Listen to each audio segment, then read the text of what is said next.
మొదటి తెస్సలోనిక పత్రిక 5వ అధ్యాయము 23వ వచనం. మొదటి తెస్సలోనిక పత్రిక 5వ అధ్యాయము. సమాధానకర్తయగు దేవుడే మిమ్మును సంపూర్ణముగా పరిశుద్ధపరచబడును గాక. మీ ఆత్మయు జీవమును శరీరమును మన ప్రభువైన యేసుక్రీస్తు రాకడయందు నిందారహితముగాను సంపూర్ణముగాను ఉండునట్లు కాపాడబడును గాక. థ్యాంక్ యూ మా. చిన్న ప్రార్థన చేసుకొని మనం ముందుకు సాగుదాం. తండ్రి, ఈ సమయం బట్టి ఎంతో వందనాలు. ఇక్కడ చేరిన నమ్మకమైన సంఘ సభ్యులు బట్టి ఎంతో వందనాలు. అలాగే ఈ కార్యక్రమంని ఫాలో చేసే ప్రేక్షకులు బట్టి ఎంతో వందనాలు. తండ్రి, వీళ్ళు ఎంతో ఆసక్తితో ఇక్కడ వచ్చి ఉన్నారు. ప్రేక్షకులు కూడా సంఘ కార్యక్రమంని ఎంతో ఆసక్తితో ఫాలో చేస్తున్నారు. తండ్రి, మీరు ఆశ కలిగిన ప్రాణంని తృప్తిపరిచే దేవుడై ఉన్నారు. వీళ్ళ ఆత్మిక ఆకలి, ఆత్మిక దాహంని మీరు పూర్తి చేసే దేవుడై ఉన్నారు. ఈ సమయంలో మీ దీనదాసుని ఎన్నుకొని మీరు వాడుకుంటున్నారు తండ్రి. దాన్ని బట్టి నేను మిమ్మల్ని స్తుతిస్తున్నాను. ఈ దినం, ఈ వేళ, ఈ పూట మీరు మాకు ఏర్పరచుకున్న ఆత్మిక పాఠములు మా విశ్వాస నేత్రం నింపి బయలుపరుస్తారని నమ్ముచు ఈ విన్నపములు మేము యేసుక్రీస్తు పరిశుద్ధమైన నామమున వేడుకుంటున్నాం. ఆమేన్. Is it okay or shall I use a hand mic? అని కొంచెం రీసౌండ్ వచ్చేటట్టుంది.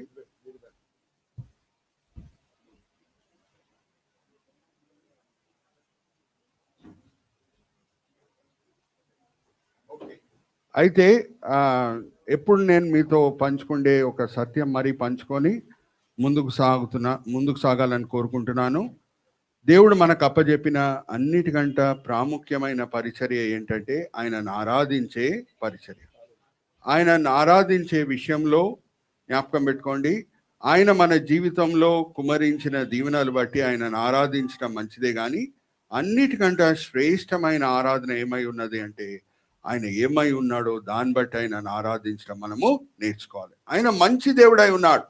ఆయన నా జీవితంలో దీవెనలు కుమరిస్తున్నాడు, అందుకు నేను ఆరాధిస్తున్నానంటే ఆరాధన షరతులతో కూడిన ఆరాధన అయిపోతుంది, వ్యాపారం అయిపోతుంది.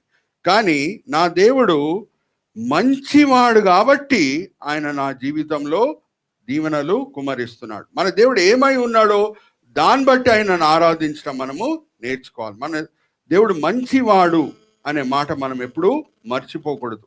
డాన్ మోయన్ అనే ఫేమస్ వర్షిప్ లీడర్ మీకు పరిచయమే అయి ఉండొచ్చు. ఆయన ప్రతి కాన్సర్ట్ ఈ పాటతోనే ప్రారంభం చేస్తాడు. God is good all the time God is good. ఆ పాటకి వాక్య ఆధారం ఏంటంటే ఆయన సొంత తెలివితేటలతో ఆయన రచించుకోలేదండి.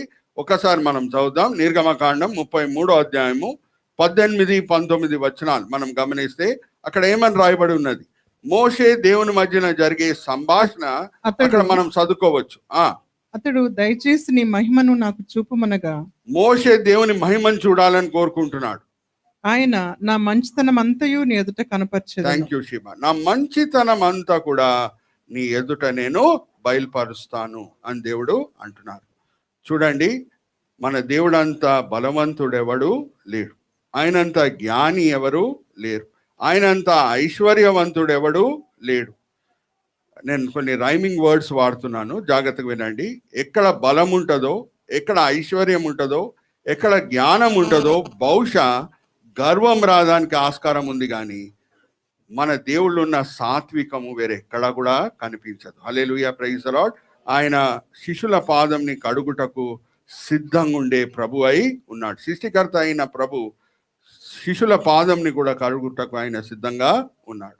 ఆయనలో అనేక గుణములు ఉన్నాయి, గొప్ప గుణములు ఉన్నాయి. ఒక గొప్ప గుణం ఏమనగా హీబ్రీలకు రాసిన పత్రిక 11వ అధ్యాయం 34వ వచనం మనం తీసుకుంటే ఆయన బలహీనులని బలపరిచే దేవుడై ఉన్నాడు. పరిస్థితులని కంప్లీట్గా మార్చేసే దేవుడై ఉన్నాడు. ఓడిపోయే పరిస్థితులని విజయవంతమైన పరిస్థితులుగా మార్చే దేవుడై ఉన్నాడు. మనకందరికీ బాగా తెలుసు, దేవుడు మోషేని ఆయన ప్రతినిధిగా ఉండుటకు పిలిచినప్పుడు ఫారో ముందు మోషే ఇచ్చిన సాకేంటమ్మా, నాకు నత్తి అని అన్నాడు. అదే మోషేని దేవుడు వాక్యంలో అన్నిటికంటే పెద్ద ప్రసంగం చేసేటట్లు చేశాడు. హల్లెలూయా, ప్రైజ్ ది లార్డ్. ద్వితోపదేశకాండం 34 అధ్యాయాలు మనం గమనిస్తే 33 అధ్యాయాల్లో కంటిన్యూస్ గా మోషే మాట్లాడుతున్నాడు. అప్పటికే ఆయన నోటి బూర అయిన ఆరోను, ఆయన అన్నయ్య గారు చనిపోయి ఉన్నారు. అందుకు ఒక భక్తుడు అన్నాడు, ఇంగ్లీష్లో చెప్పి తెలుగులో చెప్తాను. When the fact registers in my mind that the longest sermon in the Bible was preached by a stammerer, it leaves me speechless అని అన్నాడు. చూడండి, ఎప్పుడు నేను ఈ సత్యం గ్రహించాను, అన్నిటికంటే పెద్ద ప్రసంగము ఒక నత్తి వాడు చేత దేవుడు చేయించాడు అనే ఆ సత్యం నేను ఎప్పుడు గ్రహించాను, నా నోటి నుంచి మాటలు రావట్లేదు అని అన్నాడు. సో మన దేవుడు అటువంటి దేవుడై ఉన్నాడు. అయితే సిల్వని దేవుడు చరిత్రలో వాడుకున్నాడు. ఆ సిల్వ విలువ ఏంటో ఈ దినం మనము గ్రహిద్దాం. ఒక మ్రాను చేత పాపం వచ్చింది అంటే చరిత్రలో దేవుడు ఆయన సర్వజ్ఞానం చొప్పున ఇంకొక మ్రాను చేత రక్షణను తీసుకొని వచ్చాడు. హల్లెలూయా, ప్రైజ్ ది లార్డ్. ఇప్పుడే నేను చెప్పాను కదా, పరిస్థితులని మార్చే దేవుడు. దేని ద్వారా వచ్చిందమ్మా? పండు తినటం వలన రాలేదు. నేత్రాశ, శరీరాశ, జీవటమ్మం అంతా కూడా అవ్వలో ఎప్పుడు పుడుతున్నది అంటే ఆ మ్రానుని చూసినప్పుడు. ఒక్కసారి చూద్దామా, ఆదికాండం 3వ అధ్యాయం 6వ వచనం. ఆదికాండం 3వ అధ్యాయం 6వ వచనం. ఆ మ్రాను చేత స్త్రీ ఆ వృక్షము ఆహారంకు మంచిదియు, ఆహారంకి మంచిదియు. చూడండి, ఆ వృక్షము కనులకు అందమైనదియు, కనులకు చాలా అందంగా కనిపిస్తున్నది. వివేకమిచ్చు రమ్యమైనది. చూడండి, నేను దేవునికి సమానం అయిపోతానని అనుకుంటున్నది. జీవటంబం మనకు కనిపిస్తున్నది. సో ఆ వృక్షం చేత పాపం వచ్చింది. మొదటి ఆదాము వృక్షం చేత పడిపోయాడు, వృక్షం పట్ల విధేయుడయ్యాడు. సాతానుడు ఒక వృక్షంని వాడి పాపంని లోకంలో తీసుకొని వచ్చాడు. అంటే మరి పరిస్థితులను మార్చే దేవుడు ఏం చేశాడు అంటే కడబడి ఆదాంని వాడి ఇంకొక వృక్షం పట్ల విధేయుడయ్యేటట్లు చేశాడు. హల్లెలూయా, ప్రైజ్ ది లార్డ్. మొదటి వృక్షము చాలా ఆకర్షణీయంగా కనిపిస్తుంటే ఈ వృక్షం, ఈ సిలువ అనే వృక్షము ఏమైనా ఆకర్షణీయంగా కనిపిస్తుందా? యేసుక్రీస్తు ప్రభు వారికి గెత్సెమనీ తోటలో ఆయన చేసిన ప్రార్థన ఏంటి? తండ్రి, వీలైతే ఈ పాత్రని నువ్వు తీసివేసి. కానీ ఆ వృక్షం దగ్గర వెళ్ళటంలోనే విధేయత ఉన్నది. ఆ వృక్షంలో వేలాడటంలోనే, ఆ వృక్షంలో ప్రాణం పెట్టడంలోనే ఆయన సమర్పణ ఉన్నది. Hallelujah, praise the lord. మొదటి ఆదాము ఒక వృక్షం వెనకాల దాక్కుంటున్నాడు, ఆయన సిగ్గు కప్పుకుంటుటకు. యేసుక్రీస్తు ప్రభువారు మానవుల సిగ్గుని కప్పుటకు దిగంబరిగా ఇంకొక వృక్షం ముందు ఎలాడుతున్నాడు. Hallelujah, praise the Lord. Are you understanding? దేవుడు పరిస్థితులని ఎట్లా మార్చగలుగుతాడో. ఈ దినము సిల్వతో కూడిన అనేక విషయములు మీ ముందు తీసుకొని రావాలని నేను కోరుకుంటున్నాను. మొదటిగా ఇట్ సబ్స్టిట్యూట్స్.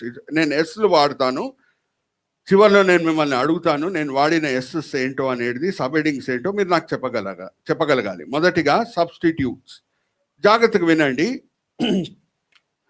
మానవుడు కూడా ఒక వైపున చెప్పాలంటే త్రిత్వమే. ఇప్పుడే మనం చదువుకున్నాం కదా, మొదటి తెస్సలోనిక పత్రిక 5వ అధ్యాయం 23వ వచనంలో మీ శరీరము, మీ జీవము, మీ ఆత్మ సురక్షితంగా ఉండునుగాక అని పౌలు భక్తుడు తెస్సలోనిక సంఘంకి రాస్తున్నాడు. మొదటి తెస్సలోనిక పత్రిక 5వ అధ్యాయం 23వ వచనం. Man is also in a way a trinity, body, soul and spirit. శరీరము, జీవము, ఇంకా ఆత్మ. అయితే జాగ్రత్తగా వినండి, పాపం చేసినప్పుడు ఆదాములో ఈ 3 భాగములు కూడా దెబ్బతిన్నాయి. ఆత్మ దెబ్బతినింది, జీవం దెబ్బతినింది, శరీరం కూడా దెబ్బతినింది. అయితే పాపం ఏం చేస్తుంది? జస్ట్ అలాగ వచ్చేస్తుందా? వచ్చేసి నిశ్శబ్దంగా కూర్చుంటుందా? కంప్లీట్గా నాశనం మనల్ని చేస్తుంది. 3 భాగములు దెబ్బతిన్నాయి. అయితే ఇప్పుడు యేసుక్రీస్తు ప్రభువారు ఏం చేయాలి? శిలువ మరణం చేత ఈ 3 భాగములకి స్వస్థత కలిగేటట్లు చేయాలి. Hallelujah, praise the Lord. Are you understand? 3 భాగములు దెబ్బతిన్నాయి, 3 భాగములు పాపంకి లోబడిపోయినాయి. ఇప్పుడు ఈ 3 భాగంలో కూడా ఆయన విజయము పొందాలి. సబ్స్టిట్యూట్స్ అంటే ఇప్పుడే మనం చదువుకున్నాం. దేవుని దృష్టిలో ఒక పాపి ఎలాగుంటాడంట? యెషయా గ్రంథం 1వ అధ్యాయం 6వ వచనం మనం చదువుకున్నామండి. తల నుంచి అరికాలు వరకు పుండ్లు కనిపిస్తున్నాయంట. ఎట్లా కనిపిస్తున్నాయి దేవుని దృష్టికి? పుండ్లు. అది కూడా పసుతో కూడిన పుండ్లు. అట్లుంటది ఒక వ్యక్తి జీవితం మారు మనసు పొందే వరకు దేవుని దృష్టిలో అలాగా ఉంటది. అయితే యేసుక్రీస్తు ప్రభువారు శారీరకంగా ఎలాగ చనిపోయాడండి? ఒకసారి ఆలోచించండి. మ్రాను చేత రక్షణ రావాలి అంటే యేసుక్రీస్తు ప్రభువారిని ఉరి కూడా వేయొచ్చు కదా, ఉరి వేస్తే కూడా చనిపోతాడు కదా. మరి దేవుని సర్వ జ్ఞానము ప్రణాళిక చొప్పున యేసుక్రీస్తు ప్రభువారు శిల్వ మరణమే పొందాలి. ఎందుకంటే ఈ మరణం చేతనే ఈ 3 భాగములలో ఆయనకి శ్రమ అనేది కలుగుతుంది. ఒకసారి ఆలోచించండి. జస్ట్ ఉరి తీసేస్తే ఓన్లీ ఇక్కడ వరకే కదా నొప్పి, అవునా కదా? ఇక్కడ వరకే నొప్పి. కానీ దేవుడు అన్నీ ఆయన సర్వజ్ఞానం ప్రణాళిక చొప్పున చేసిన దేవుడై ఉన్నాడు. కాలము పరిపూర్ణమైనప్పుడు ఆయన కుమారుణ్ణి స్త్రీ ద్వారా పంపించాడు అనే మాట మనం గలితీలికి రాసిన పత్రిక 4వ అధ్యాయం 4వ వచనంలో మనము చదువుకోవచ్చు. కాలము పరిపూర్ణం అయినప్పుడు అంటే ఈ శిలువ మరణం అనే శిక్ష ఈ లోకంలో ప్రారంభం కావాలి. ఈ లోకంని పరిపాలించిన కొన్ని లోక శక్తుల పేర్లు నేను చెప్తున్నాను సమయం అనుసారంగా. మొదటిగా ఐగుప్తు, దాని తర్వాత అషూర్లు, దాని తర్వాత బాబిలోను, దాని తర్వాత మాద్య పార్శికులు, దాని తర్వాత గ్రీకులు. వీళ్ళ రాజ్యంలో ఈ మరణ శిక్ష అనేది లేదు. శిల్వ మరణ శిక్ష అనేది వాళ్ళు లోకంని పరిపాలించినప్పుడు లేదు. ఎప్పుడు ప్రారంభమైంది? కొంచెం ఒక చిన్నగా మాద్య పార్శికుల సమయంలో కనిపించిందేమో కానీ మరణ శిక్షగా రోమిలే దాన్ని వాడటము స్టార్ట్ చేశారు. ఎవరు స్టార్ట్ చేశారమ్మా? రోమిలే స్టార్ట్ చేశారు. ఎవరికి ఆ మరణ శిక్ష విధించేవారు? భయంకరమైన నేరస్తులు. మా జాగ్రత్తగా వినండి. యేసుక్రీస్తు ప్రభువారు పక్కన ఇద్దరు చనిపోయారు కదా, శిల్వ మరణం పొందారు. దొంగలు అని సండే స్కూల్ దినం నుంచి మనం చదువుకుంటూ ఉంటాం. 2 దొంగలండి, పశ్చాత్తాపం పొందిన దొంగ, అలాగే పశ్చాత్తాపం లేని దొంగ అని అంటాం. అది మీ తప్పు కూడా కాదు. గ్రీక్ భాష నుంచి ట్రాన్స్లేషన్ చేసినప్పుడు మత్తయి సువార్త, మార్కు సువార్తలో అక్కడ దొంగనే వాళ్ళు తెలుగులో తర్జుమా చేశారు. ఇంగ్లీష్లో కూడా థీవ్స్ అని అన్నారు. కానీ గ్రీక్ భాషలో మనం చూస్తే అక్కడ వాడబడిన పదం ఏంటంటే లిప్టాయ్. లిప్టాయ్ అంటే మామూలు దొంగలు కాదు. వాళ్ళు దొంగతనం చేసినప్పుడు కటాక్షం లేకుండా ప్రజలు సమర్పించుకోకుండే, వాళ్ళ డబ్బులు వీళ్ళ చేతిలో పెట్టకుండా ఉంటే కత్తి తీసుకొని నరికేసేవాడు. అటువంటి దొంగలు లిప్టాయ్ అంటే గజ దొంగలు. అదే పదము యేసుక్రీస్తు ప్రభువారు ఇంకొక ప్లేస్లో దొంగ అని వాడతారు. నేను దొంగవలే వస్తాను. అక్కడ వాడబడిన గ్రీక్ పదం ఏంటంటే లిప్టాయ్ కాదు, క్లిప్టాయ్. అంటే ఈ దొంగలు ఎటువంటి వాళ్ళు అంటే తెలివితేటలు వాడి మోసగించి దొంగతనం చేసేవారు. అయితే అన్ఫార్చునేట్గా ఇంగ్లీష్లో తెలుగులో ఏమైపోయిందంటే దొంగలు అని వచ్చేసింది. కానీ వాళ్ళు ఎవరు అంటే భయంకరమైన గజ దొంగలు. అందుకే 3వ సువార్త ఎవరు రాశారండి? లూకా కదా. హల్లెలూయా, ప్రైజ్ ది లార్డ్. లూకా ఎవరు? వైద్యుడు కదా. వైద్యుడు ఏం చేస్తాడు? అన్నీ పరిశోధించి రాస్తాడు. ఏం రాస్తాడు? అన్నీ పరిశోధించి. ఏమన్నా డాక్టర్ డయాగ్నోసిస్ ఇవ్వాలంటే ఏం చేస్తాడు? ఫస్ట్ ఎక్స్రే చూస్తాడు, సిటీ స్కాన్ చూస్తాడు, తర్వాత ఎంఆర్ఐ రిపోర్ట్ చూస్తాడు, దాని తర్వాతనే ఆయన రాస్తాడు కదా. అన్నీ పరిశోధించి నేను రాస్తున్నానని అంటాడు లూకాసు వార్త. అదే లూకాసు వార్తలో చూడండి, ఆయన దొంగ అనే మాట వాడలేదు, నేరస్తుడు అనే మాట వాడాడు. ఒకసారి తీయండమ్మా లూకాసు వార్త 22వ అధ్యాయము 31, 32 చదవండి. అక్కడ ఏం మాట రాయబడి ఉందో మనం ఒకసారి చూద్దాం. లూకాసు వార్త 22. అమ్మా శిబా పాస్టర్ గారు చదువుతారు. 23వ అధ్యాయము 39వ వచనము. వేలాడవేయబడిన ఆ నేరస్తులలో ఒకడు. నేరస్తులు అని ఉందా, దొంగ అని ఉందా?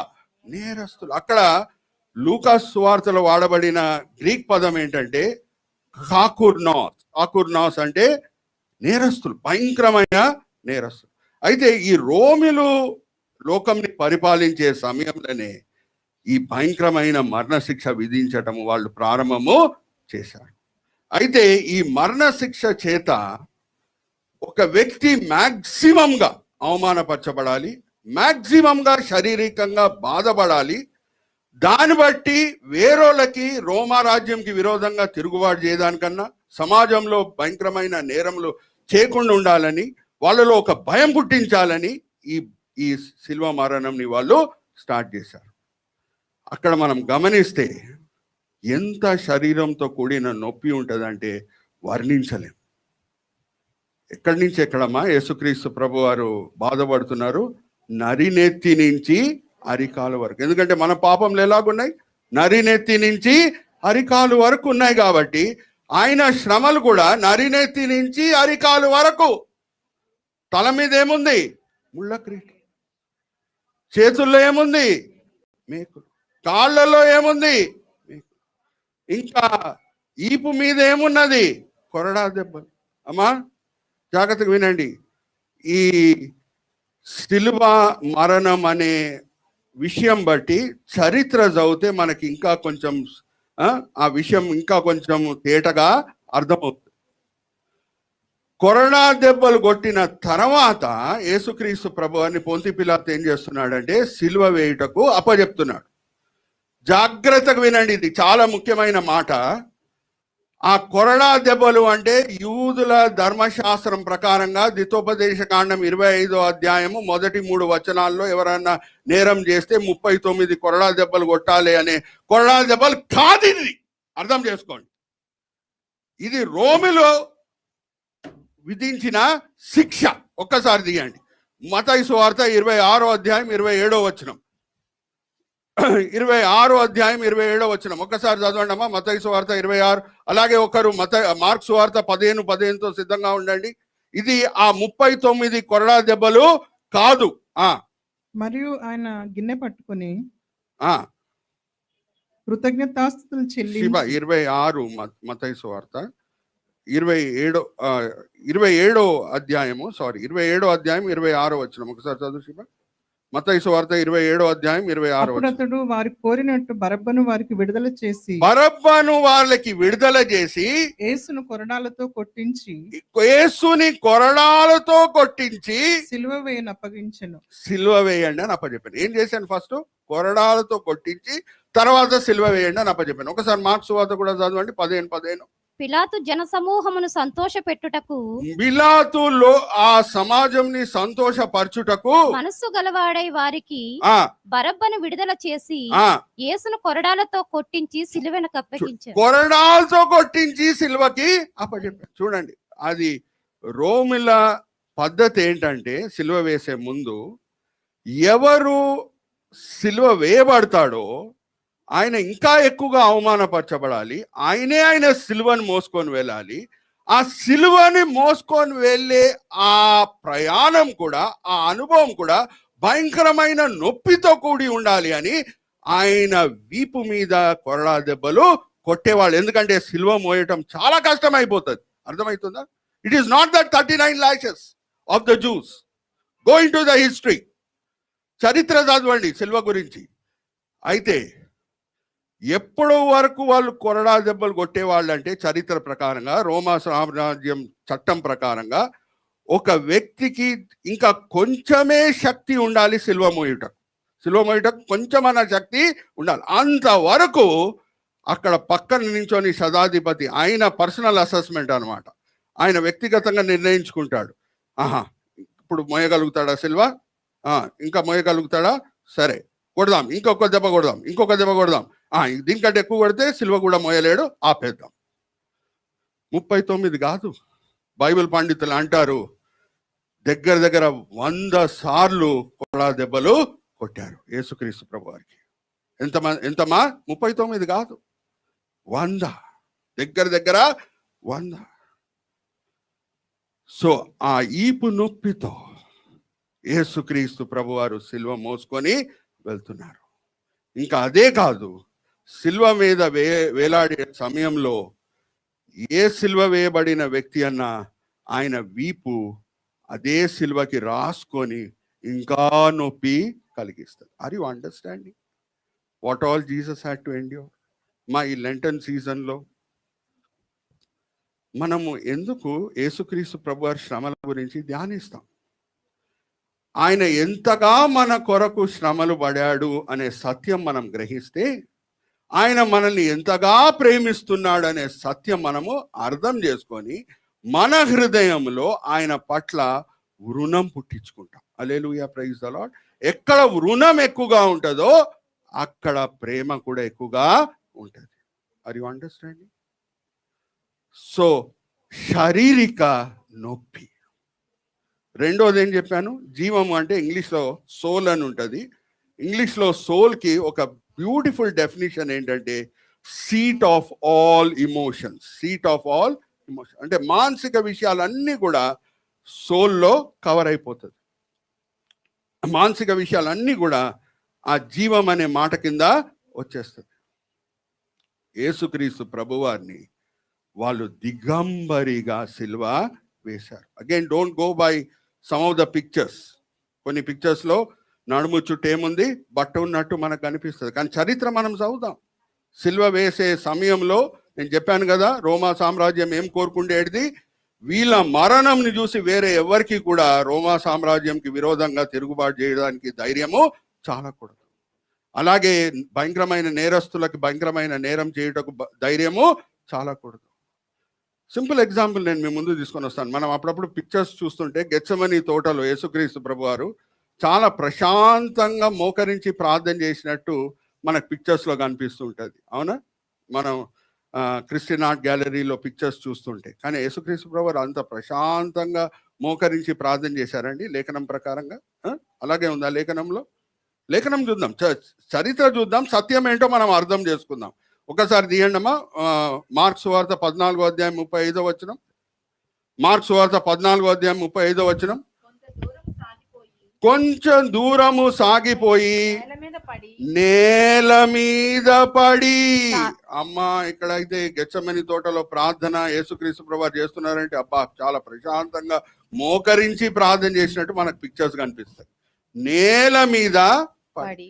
ఇంకా ఆయన ప్రార్థన చేసినప్పుడు ఆయన చెమటలు ఎలాగా మారిపోయినాయంట? రక్త బిందులుగా మారిపోయినాయి. Are you understanding? So don't go by the pictures. పిక్చర్స్లో నడుము చుట్టూ బట్ట ఉన్నట్టు మనకు కనిపిస్తుంది. చెప్పాను కదా, మొదటి ఆదాము ఆయన సిగ్గు ఇంకా మానవుల సిగ్గు అంతా కూడా, ఆయన మానవులకి ప్రతినిధి కాబట్టి, since is the federal head of man kind, ఆయన సిగ్గు మానవుల సిగ్గు అన్నిటిని కూడా చెట్టు వెనకాల దాక్కొని ఆయన ఏం చేస్తున్నాడు? కప్పుతున్నాడు.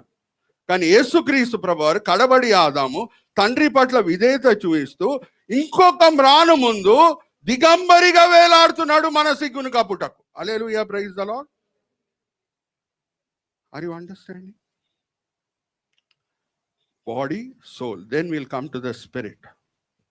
అమ్మా, యేసుక్రీస్తు ప్రభువారు శారీరక బాధలు కూడా అనుభవించారు. 40 దినములు ఉపవాసం ఉన్నారు. ఆ సమయంలో శోధనలు వస్తున్నాయి. అప్పుడు పరిశుద్ధాత్మ దేవుడు నడిపించుకొని తీసుకొని వెళ్ళినప్పుడు అరణ్యంకి యేసుక్రీస్తు ప్రభువారు ఈ ప్రార్థన చేయలేదు, తండ్రి ఈ పాత్రని నా చేతిని ఇక్కడి నుంచి తీసివేసే, నా ముందు నుంచి తీసివేసే. హ్యాపీగానే వెళ్తున్నారు కదా, ఏం అక్కడ రెసిస్టెన్స్ మనకు కనిపిస్తలేదు. 40 దినములు ఉపవాసం ఉండుటకు అరణ్యంకి పరిశుద్ధాత్మ దేవుడు తీసుకొని వెళ్ళినప్పుడు, దాని తర్వాత సాతాను చేత పడుటకు పరిశుద్ధాత్మ దేవుడు తీసుకొని వెళ్ళినప్పుడు యేసుక్రీస్తు ప్రభువారు ఈ పాత్రను తీసివేసేయని ప్రార్థన చేసినట్టు మనకు కనిపిస్తుందా? కనిపించదే. ఎందుకంటే అక్కడ శారీరక బాధలే ఉన్నాయి. సిలువ వచ్చేటప్పటికి శారీరక బాధలు మాత్రమే కాదు, మానసిక బాధలు మాత్రమే కాదు, ఇప్పుడు చాలా భయంకరమైనది ఆత్మిక బాధ కూడా ఆయన అనుభవించాలి. ఆయన సిలువలో పాపి అయిపోలేదు కానీ మన వేపున పాపం అయిపోతున్నాడు. 1 కొరింథీ పత్రిక 5వ అధ్యాయం 21వ వచనం మనం చదివితే, మనము దేవుని దృష్టిలో నీతి అవుటకు ఆయన ఏమైపోతున్నాడు? పాపి అవుతున్నాడా? పాపం అవుతున్నాడా? పాపం అవుతున్నాడు. లోకం పాపం అంతా కూడా ఆయన మీద వచ్చేస్తున్నది. ఇంకా తండ్రి అపవిత్రమైనది ఏది చూడలేడు. ఆయన సన్నిధి కుమారుడితో పాటు ఉండడానికి వీలు ఉంటుందా చెప్పండి?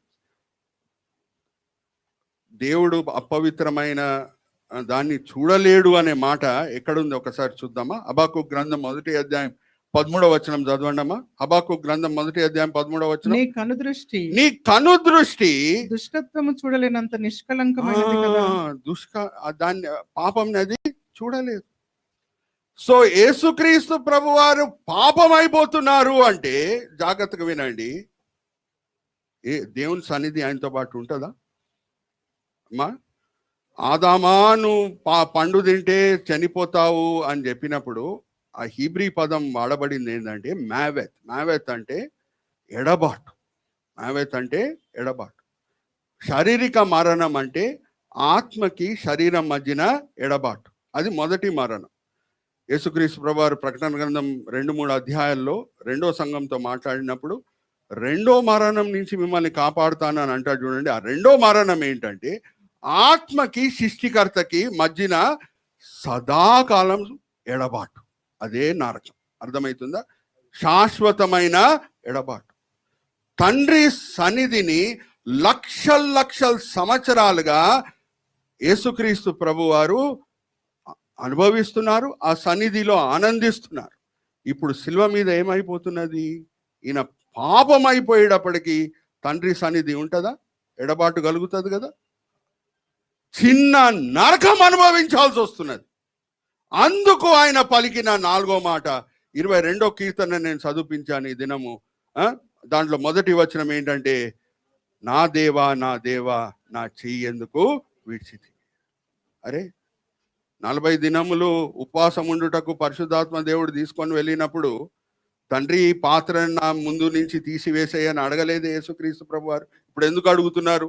ఎందుకంటే ఆయనకు తెలుసు శిల్వ మీద ఈ ఎడబాటు కూడా కలగబోతున్నది. Are you understanding? ఇంత శ్రమలతో కూడిన వచ్చిన రక్షణ అది నిత్య రక్షణ. Hallelujah, praise the Lord. ఇంకా అది ఒకటే రక్షణ. Hallelujah, praise the Lord. The second essence of the cross solitary. Solitary అంటే దేవుడు వేరే ఏ మార్గము ఎన్నుకోడు ప్రజలని రక్షించుటకు. వేరే ఏ విధానము ఆయన ఎన్నుకోడు ప్రజలని రక్షించుటకు. అందుకే గలితీలకు రాసిన పత్రికలో మనం గమనిస్తే, గలితీ అంటే అమ్మా జాగ్రత్తగా వినండి, గలితీ సంఘం కాదు, గలితియా సంఘములు. పౌలు మొదటి ఆత్మిక దండయాత్రలో బర్నబాతో పాటు వెళ్ళినప్పుడు 4 సంఘాలు స్థాపించాడు. Lystra, Derbe, Antioch and Lystra, Derbe, Iconium and Antioch 4 సంఘములు స్థాపించాడు. అయితే ఆయన ఆ సంఘంని స్థాపించినప్పుడు వాళ్ళు సరి అయిన బోధ విన్నారు, యేసునామంలో బాప్తిజం తీసుకున్నారు, వాళ్ళ హృదయాలు యేసు రక్తంతో కడగబడినాయి, దేవుని ఆలయంగా మార్చబడినాయి, పరిశుద్ధాత్మ దేవుడు వాళ్ళ హృదయంలో ప్రవేశించాడు, నివసిస్తున్నాడు. కొన్ని దినముల తర్వాత కొంచెం యూదులు వాళ్ళ మధ్యన వచ్చి వాళ్ళని కలవరపరచడం స్టార్ట్ చేశారు. ఏమనంటే, మీరు వినండి, దేవుడు మోషే ద్వారా ధర్మశాస్త్రం ఇయ్యలేదా? సున్నతి పొందాలని అబ్రహాంకి చెప్పలేదా? యేసుక్రీస్తు ప్రభువారు కూడా సున్నతి పొందలేదా? మా యుగమే మారిపోతుంది పెంతెకోస్తు దినం తర్వాత. హల్లెలూయా, ప్రైజ్ ది లార్డ్. యుగమే మారిపోతున్నది. కృపాయుగం, పరిశుద్ధాత్మ యుగంలో మనం ఉన్నాం. యుగమే మారిపోతుంది. యేసుక్రీస్తు ప్రభువారు కూడా సున్నతి పొందారు అంటే ఆ యుగం వేరు. Are you understanding? కలవరపరిచి మీరు మోషే ధర్మశాస్త్రం మీరు పాటించాలి, మీరు మరి ఆ ధర్మశాస్త్రంతో కూడిన వేరే ఆచారాలన్నీ కూడా పాటించాలి అని వీళ్ళని కలవరపరిచినప్పుడు గలితీలకు రాసిన పత్రిక రాయబడింది. అదే నేను మీకు చదివించాను కదా, సాలిటరీ సాల్వేషన్. యేసు సిల్వ తప్పితే నేను దేని బట్టియో అతిశయించను. Hallelujah, praise the lord. Yesu సిల్వ తప్పితే దేని బట్టియో నేను అతిశయించను. 6వ అధ్యాయము 14వ వచనం. Are you all understanding? జాగ్రత్తగా వినండి. యేసు సిల్వ తప్పితే నేను దేని బట్టియో అతిశయించను. ఇంత శ్రమలు పొంది యేసుక్రీస్తు ప్రభువారి రక్షణని సంపాదించి మనకి ఇచ్చినప్పుడు, ఆ యేసు రక్తం చేత కడగబడి మనం దేవుని ఆలయంగా మారిపోయిన తర్వాత మరీ సున్నతి గిన్నతి అని మరీ ధర్మశాస్త్రం వైపు పోతే, హీబ్రీలకు రాసిన పత్రికలో అక్కడ కూడా గద్దిస్తున్నాడు పౌలు భక్తుడు. కొంచెం మంది మరి మేము యూదా మతంకి వెళ్తాము అని అనుకునే సమయంలో యేసు రక్తంని మీరు తొక్కిన వాళ్ళు అవుతారు. ఇంత గొప్ప రక్షణని మీరు నిర్లక్షణ చేసిన ఎడల ఎలాగ తప్పించుకుందరు? ఇంకా 3వ అధ్యాయం మొదటి 3 వచనాలకు వస్తే పౌలు భక్తుడు అడిగే ప్రశ్నలు ఏంటి? పరిశుద్ధాత్మ దేవుడు మీ జీవితంలో ఎప్పుడు ప్రవేశించాడు? సున్నతి పొందినప్పుడా, యేసుని విశ్వసించినప్పుడా? యేసుని విశ్వసించినప్పుడు. సో ఆత్మతో మీరు ప్రారంభం చేసి శరీరంతో ఎందుకు మీరు సమాప్తం చేస్తున్నారు? Are you understanding? ఏ బైబిల్ వర్స్ అన్నా ఏ సందర్భంలో అది రాయబడిందో పలకబడిందో అది మనం తీసుకొని దాన్ని అర్థం చేసుకోవాలి. ఎందుకంటే text out of context is a pretext అని అంటారు. చాలామంది ఆత్మతో ప్రారంభమై శరీరంతో నువ్వు సమాప్తం చేస్తున్నావు అంటే నువ్వు పరిశుద్ధుని అయి ఉండి ప్రారంభంలో నువ్వు పాపంలో చిక్కుకున్నావు అనే ఆ అప్లికేషన్ తీసుకొని వస్తారు ఈ వచనంకి. కానీ యాక్చువల్ దీని అర్థం ఏంటంటే, కాంటెక్చువల్ మీనింగ్ ఏంటంటే, ఆత్మతో ప్రారంభమై అంటే యేసు మీద నీ భారం వేసి యేసు శిల్వ మరణంని నువ్వు విశ్వసించి నువ్వు నూతన పరచబడి దేవుని ఆలయంగా మారినావు. ఆత్మ నీ హృదయంలో ప్రవేశించింది. ఇప్పుడు సున్నతి పొంది నువ్వు దేవుణ్ణి సంతోషపరుస్తావా? అది దీని అర్థం. ఎందుకంటే సున్నతి శరీరంతో కూడిన విషయం కాబట్టి. So this is first Silva అనేటప్పటికీ ఏంటమ్మా మనం వాడిన ఎస్ సబ్స్టిట్యూట్స్. రెండోది సాలిటరీ. ఇప్పుడు క్రైస్తవ జీవితము ప్రయాణంకి మనం వద్దాం. సారే గామా పాగా నీ సా అనగానే మీకేం గుర్తొస్తున్నది? సప్తస్వరాలు గుర్తొస్తున్నాయి కదా. ఏ పాట అన్నా మీరు రచించండి, ఈ సప్తస్వరాలు చుట్టే తిరగాలి, అవునా? అలాగే దేవుని సంకల్పము అంటే పౌలు భక్తుడు అంటాడు కదా, అపోస్తల కార్యం 20వ అధ్యాయం 27వ వచనంలో 3 సంవత్సరములు ఎఫెసీ పట్టణంలో సంఘం స్థాపించిన తర్వాత ఒక కాపరి అయి ఉండి, వేరే ఏ సంఘంలో ఆయన కాపరి అయి లేడండి, ఓన్లీ ఎఫెసీ సంఘంలోనే 3 సంవత్సరములు గడిపాడు. వెళ్ళే సమయంలో దేవుని సంకల్పం అంతయు నేను బోధ చేసినాను అని అంటాడు.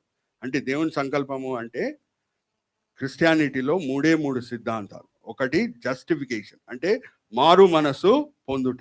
రెండోది ప్రోగ్రెసివ్ శాంక్టిఫికేషన్ అంటే యేసు రూపంలో మార్చబడుట. మూడోది గ్లోరిఫికేషన్ అంటే మనం చనిపోయి పరలోకం చేరుట, ఆయన వచ్చి ఆరోహణం చేసి తీసుకొని వెళ్ళుట. ఈ సిల్వర్ మనం తీసుకుంటే జస్టిఫికేషన్ టైంలో మనకు కనిపిస్తుంది, ప్రోగ్రెసివ్ శాంక్టిఫికేషన్ టైంలో కూడా మనకు సిల్వ కనిపిస్తుంది. ఎలా కనిపిస్తుంది అంటే యేసుక్రీస్తు ప్రభువారు ఏమన్నారమ్మా? లూకా సువార్త 9వ అధ్యాయం 23-24లో నన్ను వెంబడించువారు ఎవరన్నా, నన్ను వెంబడించుటకు ఎవరన్నా కోరుకుంటే వారు ఉపేక్షించుకొని ప్రతి దినం వాళ్ళ సిల్వ మోసుకొని వెళ్ళాలి. ఇప్పుడు the cross gets a different meaning. ఇప్పుడు వరకు యేసు మరణం గురించి మనం చూసాం. యేసు మరణంని మనం విశ్వసిస్తే, యేసు నామంలో బాప్తిజం తీసుకుంటే అప్పుడు మనకి రక్షణ. బాప్తిజం ఇచ్చే యోహాన్ బాప్తిజం ఎవరిని రక్షించదు. హల్లెలూయా, ప్రైజ్ ది లార్డ్. ఒక యూదుడిని బెటర్ యూదుడుగా మారుస్తుంది. యుగం మారిపోతున్నది. పెంతెకోస్తు దినం నుంచి 3000 మంది ఎవరి నామంలో తీసుకున్నారు బాప్తిజం? యేసు నామంలో తీసుకున్నారు. బాప్తిజం ఇచ్చే యోహాన్ బాప్తిజం సమయంలో యేసుక్రీస్తు ప్రభువారు రక్తం ఇంకా చిందింపబడలేదు, శిల్వ మరణం లేదు అప్పటి వరకు. కానీ పెంతెకోస్తు దినం నుంచి యుగము మారుతున్నది. ఆ 3000 మంది యేసు నామంలో బాప్తిజం తీసుకుంటున్నారంటే యేసు చేసిన పరిపూర్ణమైన కార్యం శిల్వ మీద అన్నీ విశ్వసించి, పరిపూర్ణమైన సువార్తను విశ్వసించి వాళ్ళు బాప్తిజం తీసుకుంటున్నారు. పరిపూర్ణమైన సువార్త అంటే ఏంటి? యేసు నా కొరకు లేఖనం ప్రకారంగా పుట్టాను, జీవించాను, లేఖనం ప్రకారంగా చనిపోయాను, మరి లేఖనం ప్రకారంగా మూడో దినము లేచాను. అది మనం 1 కొరింథీ పత్రిక 15వ అధ్యాయం 4వ వచనంలో మనం చదువుకోవచ్చు. సో ఇప్పుడు రక్షణ పొందిన తర్వాత సిల్వ ఏం చేస్తుంది? సిల్వను మోయండి అని అంటున్నాడు దేవుడు. హల్లెలూయా, ప్రైజ్ ది లార్డ్. అమ్మా, ఈ సిల్వ అంటే ఏంటి? మరి అదే యేసుక్రీస్తు ప్రభువారు భరించిన సిల్వ, మోసుకున్న సిల్వని మనం కూడా భుజంకి కట్టుకొని నడవాలా వీధుల్లో? చెప్పండి. క్యాథలిక్స్ గుడ్ ఫ్రైడే దినం ఒకటి ఎన్నుకుంటారు. ఎన్నుకున్న తర్వాత పాపం ఆయన కూడా భుజం మీద సిల్వ మోసుకొని నడవాలి. అదా దేవుడు కోరుకుండేది? ఏంటి? ఈ సిలువ అంటే లూకా సువార్త 23వ అధ్యాయం 23వ వచనం మనం చదివితే వాళ్ళ కేకలే గెలిచెను, అందుకు యేసు సిలువ వేయబడేను. వాళ్ళ కేకలే గెలిచాను అంటే ఏం గెలిచాను? అన్యాయం గెలిచాను న్యాయం మీద, అబద్ధం గెలిచాను నిజం మీద. తాత్కాలికంగా జాగ్రత్తగా వినండి. అన్యాయం గెలిచాను న్యాయం మీద, అందుకు యేసుక్రీస్తు ప్రభువు సిలువ వేయబడేను. అబద్ధం గెలిచాను నిజం మీద తాత్కాలికంగా, అందుకు యేసుక్రీస్తు ప్రభువు సిలువ వేయబడేను. అప్పుడప్పుడు క్రైస్తవ జీవితంలో మనం నడుచుకొని వెళ్తుండగా మనం అన్యాయంకి గురి అవుతుంటాం, అబద్ధాలకి గురి అవుతుంటాం. అప్పుడు దెబ్బకి దెబ్బ కొట్టకుండా అన్నీ తీర్పిచ్చే దేవుని చేతులు అప్పచెప్పి యేసు వలె మనం ముందుకు సాగాలి. దీనికి మనము పిలువబడితిమి. హల్లెలూయా, ప్రైజ్ ద లార్డ్. నేను అన్ని చదువుపించట్లేదు. ఈ వాక్య భాగం మీరు 1 పేతురు 2వ అధ్యాయం 18వ వచనం నుంచి చివరి వచనం వరకు మీరు చదువుకోవచ్చు. యేసుక్రీస్తు ప్రభువారే మనకి మాదిరి. ఇప్పుడు నేను దేనికి వస్తున్నానంటే, shapes. Cross first, substitute second, solitary మూడోది షేప్స్. ఎందుకండి దేవుడు మనల్ని రక్షిస్తున్నాడు? దేని కొరకు రక్షిస్తున్నాడు? హ్యాపీగా ఈ లోకంలో ఉండి పెళ్ళి అయిపోయి బాగా సంపాదించుకొని జీవించుటక? అవును, దేవుని రాజ్యం ఆయన నీతిని మనం వెతుకుతే దేవుడు అన్నీ కూడా ఇస్తాడు. ప్రాముఖ్యమైన కారణం ఏమనగా ప్రోగ్రెసివ్ సైంటిఫికేషన్. అంటే 2 కొరింథీ పత్రిక 3వ అధ్యాయం 18వ వచనం మనం చదివితే అక్కడ ఏమని రాయబడి ఉన్నది? మనకు అనుగ్రహించిన పరిశుద్ధాత్మ దేవుడు మనల్ని మహిమ నుంచి అధిక మహిమకి నడిపిస్తున్నాడు. యేసు రూపంలో మనల్ని మారుస్తున్నాడు. అందుకే పేతురు అంటాడు కదా, విశ్వాసం చేత మీకు రక్షణ వచ్చేసింది. రక్షణ వచ్చినప్పుడు మీరు ఒక స్కూల్లో కిండర్ గార్డెన్లో జాయిన్ అయినట్టు. ఇంకా ఆ విశ్వాసంతోనే మీరు సంతోషించాలా? ఏం అమర్పరచుకోవాలి ఆ విశ్వాసంకి? ఒకసారి తీయండమ్మా. 2 పేతురు 1వ అధ్యాయం 5వ వచనం నుంచి చదవండి. ఆ హేతు చేతనే మీ మట్టుకు మీరు పూర్ణ జాగ్రత్త గలవారై మీ విశ్వాసం నందు సద్గుణం విశ్వాసంకి ఏం యాడ్ చేసుకోవాలంట? సద్గుణము. సద్గుణం నందు జ్ఞానమును నందు ఆశా నిగ్రహమును నందు సహనమును నందు భక్తి యందు సహోదర ప్రేమ యందు దయను అమర్చుకొనుడి. These are called Christian graces. Hallelujah, praise the Lord. Yesu Kristu ప్రభువారి గుణంలే. యేసుక్రీస్తు ప్రభువారి లాంటి సహనం, ఆయన లాంటి ఓర్పు, ఆయన లాంటి ఆశా నిగ్రహం ఎట్లా వస్తుందమ్మా? బజార్లో కొనుక్కోవచ్చా? చెప్పండి. బజార్లో కొనుక్కోవచ్చా అంటే బిల్ గేట్స్ లాంటి వాళ్ళు లైన్ కట్టి ఎన్ని కోట్ల రూపాయలన్నా చెల్లిస్తాను కొనుక్కుంటానని అంటారు. అవునా? ఎలాగొస్తుంది? నమ్మకంగా సిల్వ మోయుట పరిశుద్ధాత్మ శక్తితో. హల్లెలూయా, ప్రైజ్ ది లార్డ్. నమ్మకంగా సిల్వ మోయుట పరిశుద్ధాత్మ శక్తితో. అన్యాయంకి గురి అవుతూ ఉంటారు, అబద్ధాలకి గురి అవుతూ ఉంటారు. 3000 మంది రక్షణ పొందారు. మా శిష్యులు గెత్సెమనీ తోటలో పిరికి పందుల వల్లే పారిపోయారు, ఎందుకంటే ఆత్మ లేడు. కానీ 3000 మంది పిరికి పందుల వల్లే పారిపోతే వాళ్ళకి క్షమాపణ ఉంటుందా? ఉండదు. స్టెఫెన్ సనదరి సభ నుంచి పారిపోతే క్షమాపణ ఉంటుందా? ఉండదు. అన్యాయంకి గురి అవుతున్నాడు, కానీ ఆత్మశక్తి ఉన్నది. Hallelujah, praise the Lord. అబద్ధాలకి గురి అవుతున్నాడు, ఆత్మశక్తి ఉన్నది, సహిస్తున్నాడు. Hallelujah, praise the Lord. Are you understanding? Bible సరిగా అర్థం చేసుకోవాలా. నించుంటున్నాడు, అన్యాయంకి గురి అవుతున్నాడు, అబద్ధాలకి గురి అవుతున్నాడు. ఈ ఆత్మ ఎదుగుదల గురించి ఒక మాట చెప్పాలి మీకు. ఎంతమంది పోల్ట్రీ ఫార్మ్స్కి వెళ్ళారో, పోల్ట్రీ ఫార్మ్స్ గురించి చదివారో నాకు తెలియదు, కానీ జాగ్రత్తగా వినండి. మేత అయితే ఒకటే ఉంటుంది అన్ని పోల్ట్రీ ఫార్మ్స్కి, అన్ని హెన్స్కి ఒకటే ఉంటుంది, అన్ని కోడిలకి మేత ఒకటే ఉంటుంది. కానీ పోల్ట్రీ ఫార్మ్స్లో ఫీడ్ అనేది అందరికి ఒకటే ఉంటుంది. కానీ వాళ్ళు గమనించి రాసిన, మీరు చదువుకోవచ్చు, బుక్స్ కూడా ఉంటాయి. మేత ఒకటే ఉన్నా సరే, ఫీడ్ ఒకటే ఉన్నా సరే, కొన్ని కోడిలు చాలా ఎక్కువగా ఎదుగుతాయి. ఈ 3000 మంది రక్షణ పొందారు. అందరికీ అపోస్తల బోధ ఉన్నది. Hallelujah, praise the lord. అందరికీ ప్రార్థన ఉన్నది, అందరు సహవాసంలో పాల్గొంటున్నారు, అందరూ రొట్టె విరచడంలో పాల్గొంటున్నారు. కానీ పరిచారకులని మీరు ఎన్నుకోండి అని అపోస్తులు చెప్పినప్పుడు ఆ 3000 మంది నుంచి అది 5000 గుంపుగా మారుతున్నది. 7 మందిని ఎన్నుకుంటున్నారు. హల్లెలూయా, ప్రైజ్ ది లార్డ్. ఆ 7 మందిలో ఉన్న 3 గుణములు ఏంటి? వాళ్ళు ఆత్మపూర్ణులు, జ్ఞానంలో చాలా ఎదిగిన వాళ్ళు, చాలా మంచి సాక్ష్యం పొందిన వాళ్ళు. కానీ ఒకటే మేత కదా అందరికీ, పీడైతే ఒకటే కదా, అందరు అపోస్తుల బోధనే వింటున్నారు. కానీ వీళ్ళ ఎదుగుదల చూడండి, ఈ 7 మంది ఎదుగుదల చూడండి. నించోవాలి, అబద్ధం, అన్యాయం ఆత్మశక్తితోనే వీలవుతుంది. లేకపోతే మనం కూడా పిరికి పందుల వల్లే పారిపోతాం. Are you understanding? ఆత్మశక్తితోనే నించోదానికి వీలైతే. దేవుడు నీ శ్రమలు నువ్వు పడు అని ఇడిచిపెట్టే దేవుడు కాదు. నీ శ్రమలు నువ్వు పడు అని ఇడిచిపెట్టే దేవుడు కాదు. ఒక్కసారి తీయండమ్మా, ఎన్ని దేశం నుంచి వచ్చారమ్మా పెంతెకోస్తు దినమున? 16 దేశం నుంచి వచ్చారు. కొన్ని పట్టణాల పేర్లు కూడా రాయబడి ఉన్నది. ఒకసారి తీయండి, అపోస్తల కార్యం 2వ అధ్యాయం 9వ వచనం. ఏ పట్టణాల నుంచి వచ్చారో ఒకసారి మనం చూద్దాం. పార్తీయులు, మాదీయులు, ఎలామీలు, మెసొపొతేమియా, యూదయ, కప్పదోకియా. ఈ పట్టణం పేర్లు జ్ఞాపకం పెట్టుకోండి. కప్పదోకియా, పొంతు, ఆసియా, ఫ్రుగియా. వీళ్ళకే పేతురు మొదటి పత్రిక రాస్తున్నాడు. వాళ్ళు రక్షణ పొంది వాళ్ళ పట్టణాలకు వెళ్ళి సంఘాలు స్థాపించారు. అనేక శ్రమలకి వాళ్ళు గురి అవుతున్నారు. వాళ్ళకే ఈ పత్రికలు రాయబడింది. ఒకసారి తీయండమ్మా, 1 పేతురు 1వ అధ్యాయం. అదే పొంతు, అదే కప్పదోకియా, అదే ఆసియా మీకు కనిపిస్తుంది. యేసుక్రీస్తు అపోస్తలుడైన పేతురు తండ్రి అయిన దేవుని భవిష్యత్ జ్ఞానమును బట్టి ఆత్మ వలన పరిశుద్ధత పొందిన వారై విధేయులగుటకును, యేసుక్రీస్తు రక్తం వలన ప్రోక్షింపబడుటకును ఏర్పరచబడిన వారికి, అనగా పొంతు, అదే పట్టణాలు, పొంతు, గలతియా, కప్పదోకియా, ఆసియా. ఇప్పుడు చూడండి, వాళ్ళు అనేక శ్రమల ద్వారా ప్రయాణం అవుతున్నారు.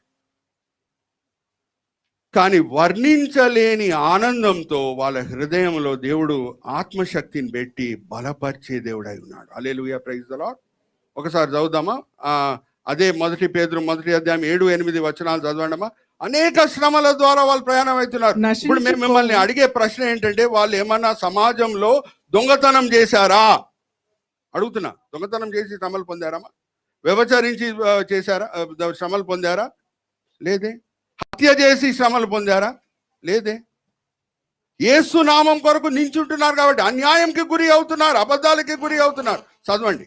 నశించిపోవు సువర్ణము అగ్ని పరీక్ష వలన శుద్ధపరచబడుచున్నది కదా, దానికంటే అమూల్యమైన మీ విశ్వాసము ఈ శోధనల చేత పరీక్షకు నిలిచినదై యేసుక్రీస్తు ప్రత్యక్షమైనప్పుడు మీకు మెప్పును, మహిమయు, ఘనతయు కలుగుటకు కారణమగును. మీరు ఆయనను చూడకపోయినను ఆయనను ప్రేమించుచున్నారు. ఆయనని మీరు ప్రేమించుచున్నారు. హల్లెలూయా, ప్రైజ్ ది లార్డ్. ఈ శిష్యుల సాక్ష్యం ఏంటి? మేము ఆయనను చూచితిమి, తాకితిమి, వింటిమి. కానీ వీళ్ళ విశ్వాసం ఎలాగొచ్చింది? వినటం వలన వచ్చింది. రోమిలికి రాసిన పత్రిక 10వ అధ్యాయం 17వ వచనం. విశ్వాసం ఎలాగొస్తుంది? సువార్త వినటం వలన. హల్లెలూయా, ప్రైజ్ ది లార్డ్. తోమాతో కూడా యేసుక్రీస్తు ప్రభువారు ఏమంటారు? ఏ తోమా, నువ్వు చూసి నన్ను విశ్వసిస్తున్నావు, నీ తర్వాత వస్తారు వాళ్ళు చూడకుండా విశ్వసిస్తారు, నీకంటే గొప్ప వాళ్ళు అని అంటారు. 3000 మంది గురించి. హల్లెలూయా, ప్రైజ్ ది లార్డ్. చదవండి, ఆ షీబా చదువు. మీరు ఆయనను చూడకపోయినను ఆయనను ప్రేమించుచున్నారు.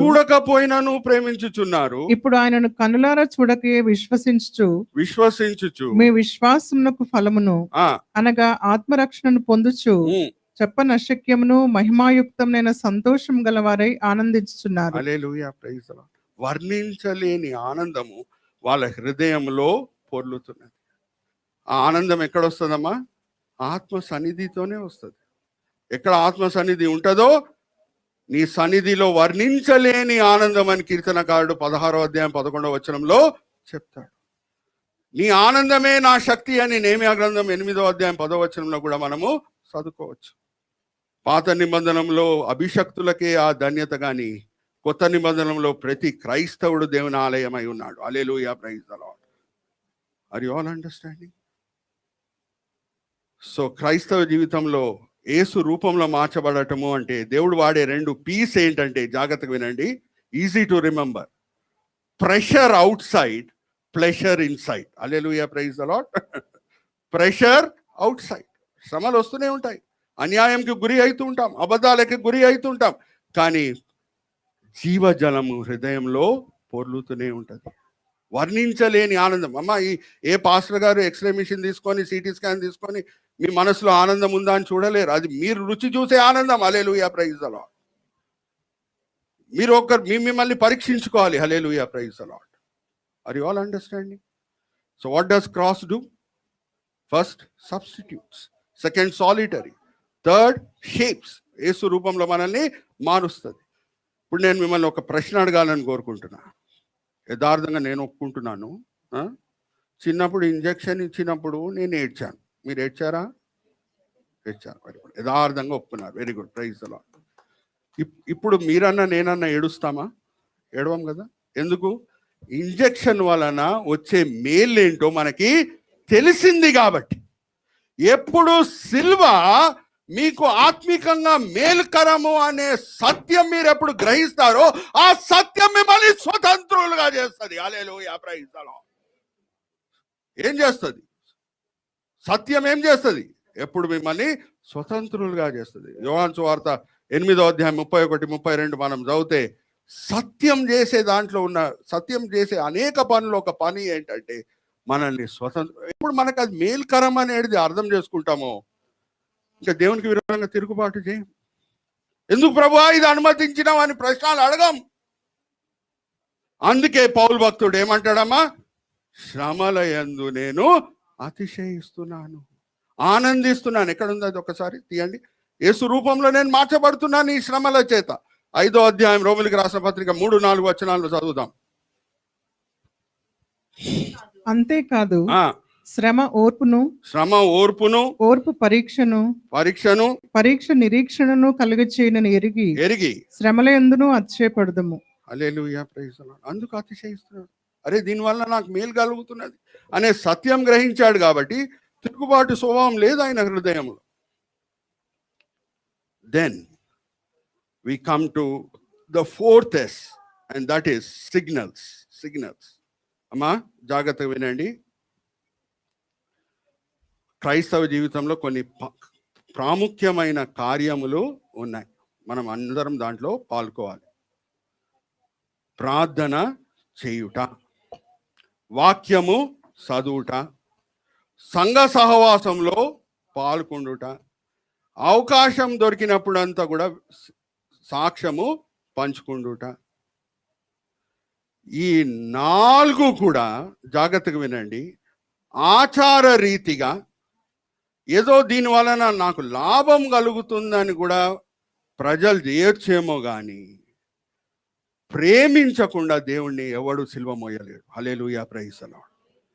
నువ్వు ఎప్పుడు సిల్వ మోస్తున్నావో it is sending the signal across to the heavenly father. Father, I love you. Father, తండ్రి, నిన్ను నేను ప్రేమిస్తున్నాను. ఈ వేరే కార్యములు చెప్పాను కదా, ప్రార్థన, వాక్యం చదవటం, సంఘ సహవాసంలో పాల్గొనటం, అవకాశం దొరికినప్పుడు సాక్ష్యం పంచుకోవటం, ఇవన్నీ కూడా అరే కొంచెం మంది డబ్బులు ఇచ్చి ట్రాక్స్ డిస్ట్రిబ్యూషన్ చేయిస్తారు, మీకు తెలుసు అనుకుంటా. ఇవన్నీ కూడా చేయొచ్చు, కానీ ప్రేమించకుండా ఏ క్రైస్తవుడు సిల్వ మోయలేడు. దేవుడు ఎందుకు మమ్మల్ని ఇక్కడ తీసుకొని వచ్చిండు అరణ్యంకి? ఆకలితో చంపుటక, దాహంతో చంపుటక? ఎవరంటున్నారమ్మా ఈ మాటలు? ఎవరంటున్నారు? ఇజ్రాయేలీ. కొంచెం ఆకలి కలుగుతే, కొంచెం దాహం కలుగుతే, కానీ ప్రేమ అన్నిటినీ సహించును, అన్నిటినీ ఓర్చును, అన్నిటినీ విశ్వసించును, అన్నిటినీ నిరీక్షించును. నువ్వు దేవుణ్ణి ప్రేమిస్తున్నావు అంటే సిల్వ మోస్తావు. Hallelujah, praise the Lord. And there is cross signal also. Signal అయితే వెళ్తుంది క్రైస్తవం నుంచి దేవుని దగ్గర, ప్రభువా నేను ప్రేమిస్తున్నాను. నోరు విప్పి చెప్పే అవసరం లేదు, నోరు విప్పి పలికే అవసరం లేదు. నేను ప్రేమిస్తున్నాను దేవుడా అని చెప్పటానికి. ఎప్పుడు సిల్వ మోస్తున్నావో దేవునికి సందేశం వెళ్ళిపోతుంది. అలాగే ఆయన ఆత్మ ఆనందంని మన హృదయంలో పెట్టి తండ్రి కూడా ప్రతి నిమిషం 24 గంటలు మనకు చెప్పే సందేశమేమనగా, బిడ్డ నేను నిన్ను ప్రేమిస్తున్నాను. Hallelujah, praise the Lord. This silent signals keep criss crossing. Hallelujah, praise the Lord. This silent signals 24/7 in a Christian's life will keep crisscrossing. Cross గురించి మనం మాట్లాడుతున్నాం. This is in a different context. I'm using the word crisscrossing. Are you with me? It signals. ఫైనల్గా నేను ఈ మాట చెప్పి ముగించేస్తున్నాను. సిజిల్స్ అంటే మెరుస్తున్నది. జాగ్రత్త వినండి, దీంతో నేను ముగించేస్తున్నాను. గొప్ప ప్రసంగం పెంతెకోస్తు దినమున పేతురు చేసినప్పుడు, 3000 ఆత్మలు రక్షించబడినప్పుడు, వాళ్ళు బోధ విని ఆత్మచేత ఒప్పింపబడినప్పుడు అడిగిన ప్రశ్న ఏంటి? అపోస్తలుల దగ్గర, పేతురు దగ్గర వచ్చి, అయ్యలారా మేమేమి చేయాలి? రక్షణ పొందుటకు మేమేమి చేయాలి?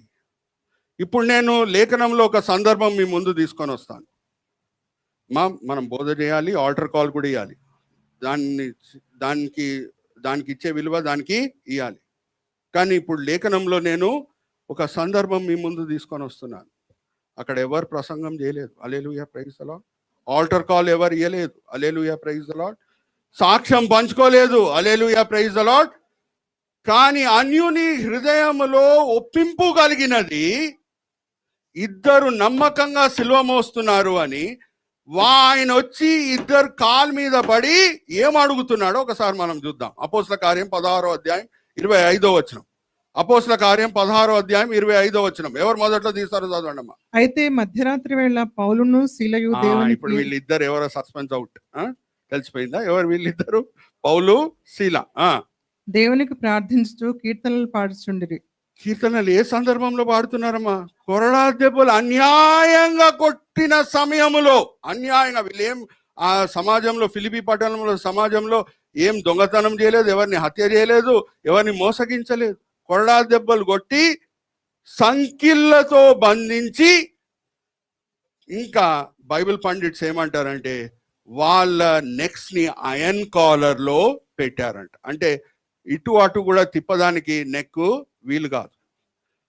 భూకంపం వస్తున్నది, అవకాశం అన్ని సంఖ్యలు అన్ని ఇది అయిపోతున్నాయి, లూజ్ అన్నప్పు అయిపోతున్నాయి. పారిపోవాలంటే పారిపోవచ్చు.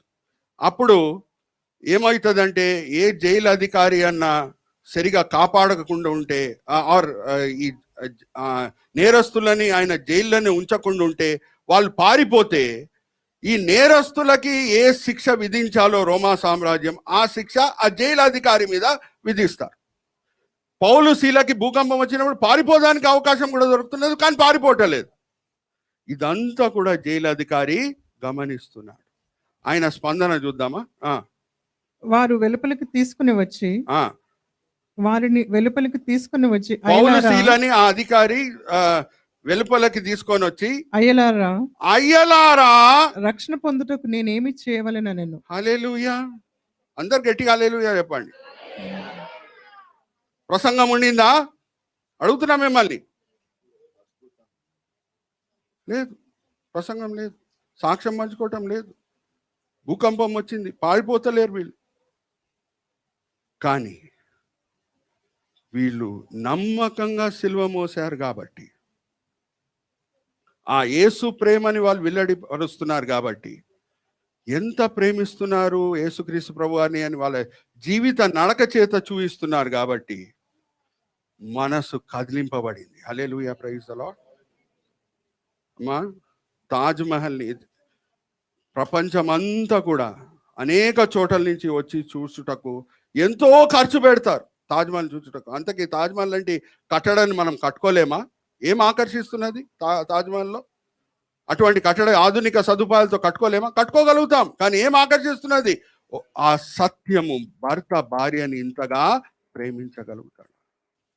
ఆ సత్యము లేఖనంలో యేసుక్రీస్తు ప్రభువారు వెంబడించిన నమ్మకమైన శిష్యుల్లో మనకు కనిపిస్తుంది. పౌలు, శీల ఇప్పుడు బతికి లేరు మన మధ్యలో, కానీ వాళ్ళు చేసిన గొప్ప కార్యము, నమ్మకంగా సిలువ మోయటము 2000 సంవత్సరముల తర్వాత కూడా మనల్ని ఉత్సహిస్తున్నది. Hallelujah praise the Lord. ఇక్కడ మా ముంతాజ్ ఉందా ఇంకా చూడడానికి? ఎవరైనా తాజ్మహల్కి వెళ్ళి చూస్తున్నారు? లేదే. షాజహాన్ ఉన్నాడా? లేడే. ఇంత ప్రేమనా వీళ్ళ ఇద్దరి మధ్యన? అది ప్రోత్సహిస్తుంది. Will close year. ఇంకా సిల్వా అంటే ఇంకా నేను అనేక మాటలు మాట్లాడచ్చు. I'm encouraging you. ఈ 40 దినంల కూడికలు ఉన్నాయి కదా, అనేక విషయంలో సిల్వ గురించి మనం తెలుసుకోవచ్చు. ప్రతి దినము 7 నుంచి 8:30 వరకు సంఘంలో ఒక కార్యక్రమం జరుగుతుంది. అందరు రండి, అందరు మేలు పొందండి. ప్రతి సంఘం కార్యక్రమం వెనకాల మీ ఆత్మిక క్షేమమే పాస్టర్ల గురి. Hallelujah, praise the Lord. So what are the 5 S's which we focused upon? First is substitute. Second, solitary. Third, shapes. Fourth, signals. Fifth, sizzles. ప్రార్థన చేసుకుందాం. తండ్రి, ఈ సమయం బట్టి ఎంతో వందనాలు. ఇక్కడ చేరిన నమ్మకమైన ఈ చిన్న మంద బట్టి ఎంతో వందనాలు తండ్రి. ఈ బిడ్డలు ఈ సమయంలో వేరెక్కడన్నా ఉండొచ్చు కానీ తండ్రి, మీ మీద ఉన్న ప్రేమ బట్టి మిమ్మల్ని ఆరాధించుటకు, మీ పిల్లలతో సహవాసం చేయుటకు, మీ వాక్య జ్ఞానంలో ఎదిగి ఆత్మీకంగా ఎదుగుటకు ఎంతో మంచి ఆశలతో ఈ బిడ్డలు ఇక్కడ చేరి ఉన్నారు. అందరిని మీరు తృప్తిపరుచున్నారు, దీవించున్నారు, ఆశీర్వదించున్నారని మేము నమ్ముచున్నాం. నిష్ప్రయోజకమైన మీ దీనదాసుడిని నించోబెట్టి మీ మహిమార్థమై వాడుకున్నారు తండ్రి. దాన్ని బట్టి నేను మిమ్మల్ని స్తుతిస్తున్నాను. ఈ దినం, ఈ వేళ, ఈ పూట మీరు మాకు నేర్పించిన పాఠములు తండ్రి, మేము వినే వాళ్ళంగానే కాకుండా అమలు పరిచే వాళ్ళంగా మమ్మల్ని అందరినీ దిద్ది మార్చండి. ఈ వినపములు మేము యేసుక్రీస్తు పరిశుద్ధమైన నామములో వేడుకుంటున్నాం. ఆమేన్.